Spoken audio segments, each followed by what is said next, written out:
basics of macrobiotics in the food realm is that it be organic, that it be local and seasonal if possible, that it be unprocessed whole foods. It has little or no animal products, and there's something called the yin and yang theory. And this is the one thing I really want to talk about, because once you see food in this way, it's easier for you to wrap your mind around why certain things nourish you and don't nourish you, and why you feel maybe out of balance sometimes, so that you can get an understanding of yin and yang. So you have yin and yang, and here's the center. So yin is expansive, yang is contracted. So what kind of foods make you feel expanded and expansive? What makes you like, woo, I'm feeling good, I'm expanded? Alcohol.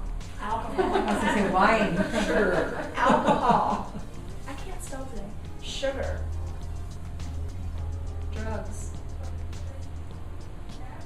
These kinds of foods. So anything that makes you feel overly expanded or light or fluffy or whatever, that's yin.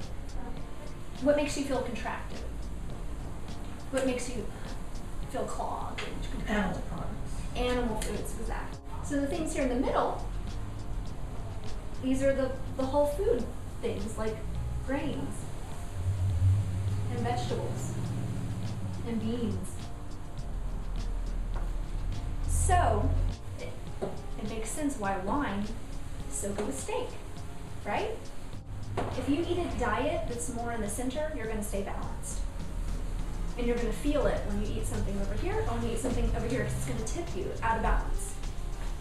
So the more we can stay in the center, the better. Does that make sense? Mm-hmm.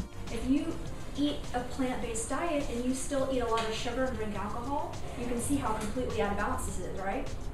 So that's what I try to teach other people, is how to have desserts made from more natural sweeteners and not so much sugar. I haven't drank alcohol in almost 4 years. It just took my health to a whole nother place by eliminating the alcohol from my diet. Sugar I have on occasion, but I try to not have it because I feel so much better when I don't. Sugar demineralizes the body. It causes an imbalance. It pulls nutrients from your body to find those nutrients somewhere else, so then they start pulling it from your bones. Same with alcohol. Same with dairy and animal foods. So is that all sugars that do that, even the healthier sugars from fruit?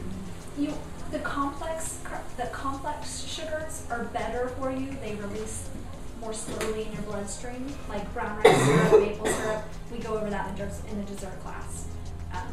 Dates, because they have the fiber. They come from a whole food, so they're better than like white sugar or cane juice or second or turbinado sugar or brown sugar.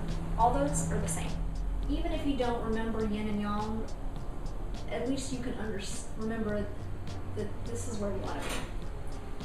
It's the middle way. The middle way, the middle path. It's extremely helpful because, someone who has for a long time struggled with a balance issue, I really understand that, oh yeah, I will go from one extreme to the other extreme side with those things, trying to achieve something that really, it would be better if I wasn't on the teeter-totter, but I was sitting in the middle of the road.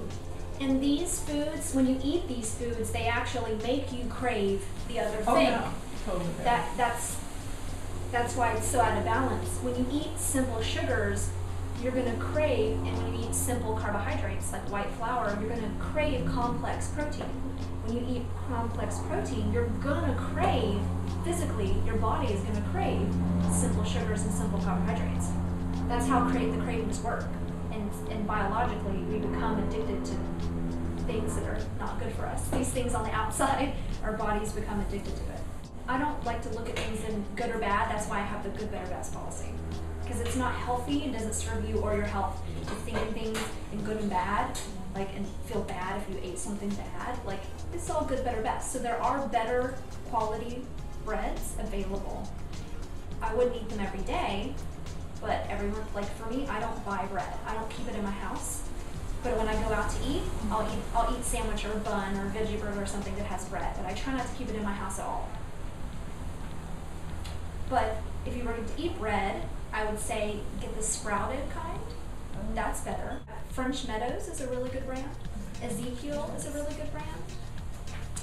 And then there's Food for Life has gluten-free brands. So when I want bread, I usually buy the gluten-free breads. Food for Life is this really great brand. It's totally not like bread though. It's really hardy and thick. So it's totally a different texture. So if you want fluffy, go with sourdough. Traditional sourdough is a great bread to eat if you're gonna have bread.